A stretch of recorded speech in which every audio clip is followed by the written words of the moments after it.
앵커 브리핑 시간입니다. 오늘은 아쉽게도 타이밍 시간이 없기 때문에 타이밍의 전략까지 한꺼번에 녹여드리는 앵커 브리핑으로 소개를 해드리려고 하는데요. 오늘 첫 번째 소식은 뭔가요? 오늘 첫 번째 소식은 이제 저희 설날이 얼마 남지 않은 상황이지 않습니까? 휴일이 조금 부족해서 다소 아쉽지만, 그렇죠. 4일 정도 설날이 대체공휴일에 포함되는데 과연 전후로 이 까치넬리가 나올 수 있을까에 대한 첫 번째 키워드로 좀 시작해 보겠습니다. 많은 분들이 궁금해하실 것 같아요. 네, 일단 뭐 까치가 오면은 사실은 이제 복이 온다, 뭐 이런 뜻으로 좀 해석할 수 있잖아요. 이제 제가 평균적으로 이제 5년 동안의 이제 설 전후, 구정 전후의 코스피 기준으로 상승률과 하락폭을 계산해 보니 평균적으로 전후로 5거래일 기준으로 해서 전후입니다. 1.6% 정도의 평균 상승률이 나왔다라고 좀 보시면 좋은데, 사실 이제 설 연휴 때 미국 시장 같은 경우도 어느 정도 1월에 뭔가 기저효과가 좀 나오면서 신년에 대한 기저효과, 정책에 대한 기저효과가 나오면서 상승 탄력이 그래도 무난하게 나왔다, 이렇게 좀 평가하고 싶은데, 사실 이제 까치랠리라고 하면은 구정까지 올라갔다가 또 구정 후에 꺾이는 거 아니냐, 이런 부분인데, 그래도 또 5개년 데이터를 좀 살펴보면은 오히려 구정 이후, 설 이후에는 평균적으로 0.7% 정도 하락폭이 나왔다, 이렇게 좀 평가를 하고 싶습니다. 대부분 이제 또 구정이고 설이다 보니까 우리 또 개인 투자자분들께서는 또 가족분들, 또 이제 뭐 지인분들한테라든지 뭔가 이제 현금을 좀 더 쓸 수 있는 또 이런 부분도 있지 않습니까? 선물도 해야 되기 때문에 그런 부분이라서 어느 정도 이제 D-2일 기준으로 예수금을 수요일까지 좀 확보해야 되는 부분들도 있습니다. 그리고 이제 휴일이다 보니까 어찌 보면 이제 이틀 동안 차주 월 화요일 날은 우리나라 장은 휴장이지만 미국장 같은 경우에 글로벌 증시는 대부분 개장을 하기 때문에 뭔가 이제 불확실성, 갑작스럽게 내가 금요일까지 주식들을 보유했다가 어느 정도 이제 휴일을 앞두고, 그러니까 대체 휴일까지 포함되어 있기 때문에 이 휴장일 때 뭔가 이제 불확실성에 베팅하기는 좀 꺼리는, 그래서 오히려 대부분 거래 대금이 전반적으로 한 30% 정도 급감을 합니다. 따라서 사실 수요일, 목요일, 금요일은 다소 재미없는 장세가, 특히 이제 후반으로 가서는 재미없는 장세가 예상이 된다, 이렇게 좀 말씀을 드리고 싶기 때문에, 그러면 첫 번째 키워드를 까치랠리로 했으니까 이 까치랠리를 만들 수 있는 필요 충분 조건을 두 가지 나머지 키워드로 한번 선보여 보겠습니다. 자, 그럼 이어서 사실 휴일이 좋긴 한데 그만큼 우리가 쉬는 만큼 증시 또한 불확실성이 계속해서 연장되는 것 같습니다. 두 번째 키워드로 연결해서 짚어볼까요? 네, 그래서 이게 이제 또 다시 또 매년 불거지는 얘기인데 바로 미국 얘기를 해보겠습니다. 바로 미국의 부채 한도 협상 관련된 부분입니다. 이 부분들을 좀 말씀드리는 이유는 이제 19일에서 20일, 우리나라 장에서는 좀 포함되는 게 이제 20일 날 이제 반영이 된다고 보시면 좋을 것 같습니다. 미국 시간 19일이라고 보시면 되는데, 이 부채 한도 협상이 갑작스럽게 또 얘기가 나왔던 부분들이 원래는 평균적으로 한 여름에서 가을 정도 넘어갈 때 이제 부채 한도 협상 관련된 부분들이 좀 가시화가 되는데, 이례적으로는 조금 연초에부터 시작을 하고 있습니다. 앨런 재무장관이 부채 한도 관련된 상향권을 의회에다 제출했다는 소식이 불거지면서 여기에서 뭔가 이제 진행이 좀 덜 된다면 또 이제 셧다운이 좀 들어갈 수 있다. 쉽게 얘기해서 뭐냐면 각 미국 주마다 이 주정부가 있지 않습니까? 특수직 공무원들, 뭐 경찰이나 소방관, 이런 이 특수직 공무원들은 뭐 똑같이 이제 일을 할 수 있게 진행이 되는데, 일반 행정공무원 같은 경우에는 이제 무기한 이 셧다운이 들어가게 되면은 무급 휴가가 주어집니다.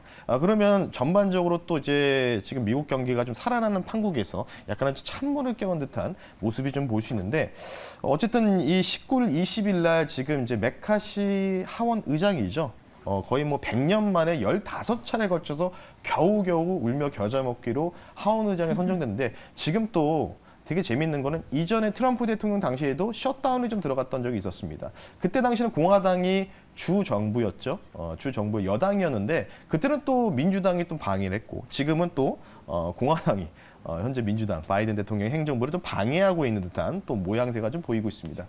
어쨌든 뭐 국내외에서도 비슷한 정치적인 행보가 비슷하게 좀 펼쳐지고 있는데, 이 메카시 하원 의장도 지금 조금은 강경하게 조금 제스처를 취하고 있는 편입니다. 그래서 이에 대한 불확실성이 계속해서 가시화될수록 실제로 2011년도에 이 부분들이 협상이 계속 될 것 같다가 안 될 것 같다가 계속 왔다 갔다 하면서 2011년도에는 미국 국가에 대한 신용 등급이 강등되면서 이때 일주일 동안에 미국 증시가 7% 넘게 급락 나왔고 그에 대한 영향을 아시아 증시가 3에서 4% 정도 하락이 2011년에 나왔습니다. 따라서 지금 우리나라 증시가 V자 반등이 잘 나오고 있는 상황에서 아마 이제 이 19일, 20일 전후에 또 이런 부분들, 불확실성이 또 전개가 된다면 또 같은 걸 반복할 수 있는 가능성들은 있겠죠. 물론 그에 대한 답은 이전에 11년도에 신용등급 강등의 피해를 한번 미국에서도 경험했기 때문에 이제 요거는 좀 잘 해결할 수 있는 거 아니냐.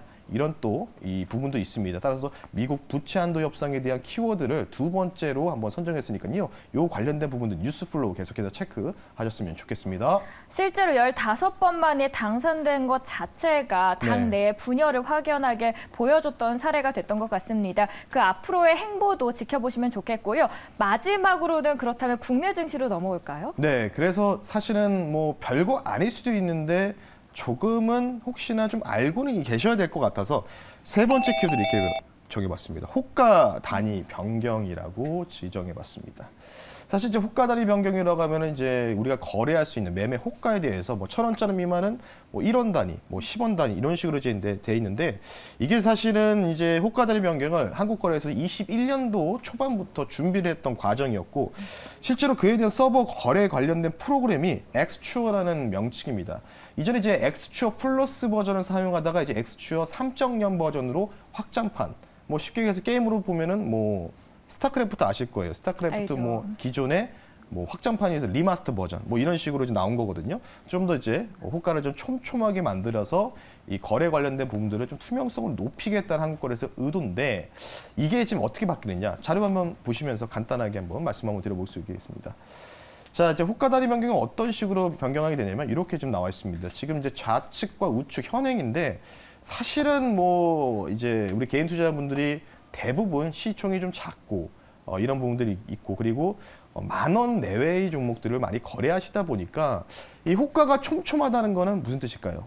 결국은 단기 트레이딩 하기에는 조금은 부족하다는 거겠죠.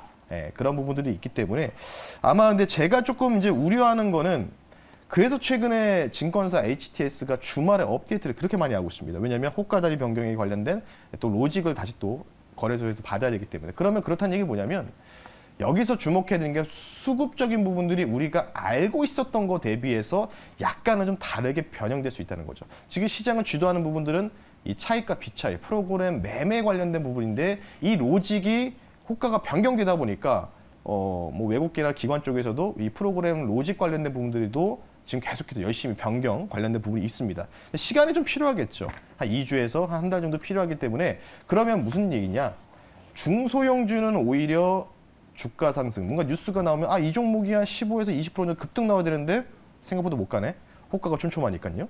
물량을 소화해야 되는 부분이 많죠. 근데 그러면 어떻게 될까요? 오히려 대형주 장세가 좀 더 나올 수 있는 가능성도 있겠죠. 대형주는 워낙부터 호가창이 그래도 두툼한 편이지 않습니까? 그러니까 별로 변경된 부분들은 없습니다.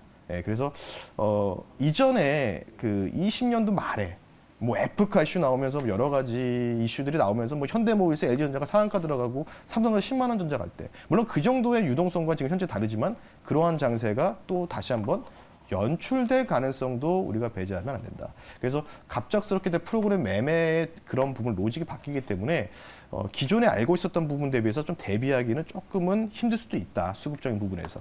그래서 지금 이제 첫 번째를 이제 까치넬리라고 표현해드리고 두 번째, 세 번째를 이제 국내외 이슈로 정리해드렸기 때문에 아마 호가 단위 변경이 이제 차주부터 진행됩니다. 25일부로 이제 진행이 되는 걸로 알고 있기 때문에 그 관련된 부분들 2014년도에 호가 단위 변경 이후에 좀 몇 차례 사고가 났었습니다.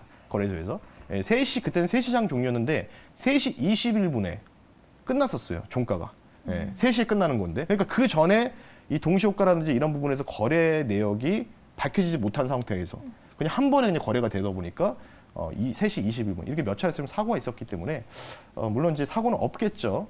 뭐 확장판이다 보니까. 근데 어쨌든 이런 부분들 수급의 부분들이 조금은 우리가 좀 변동사항이 좀 생길 수 있다라는 부분들 세 번째 키워드 호가 단위 변경 주목하자라고 말씀드리면서 마무리하겠습니다.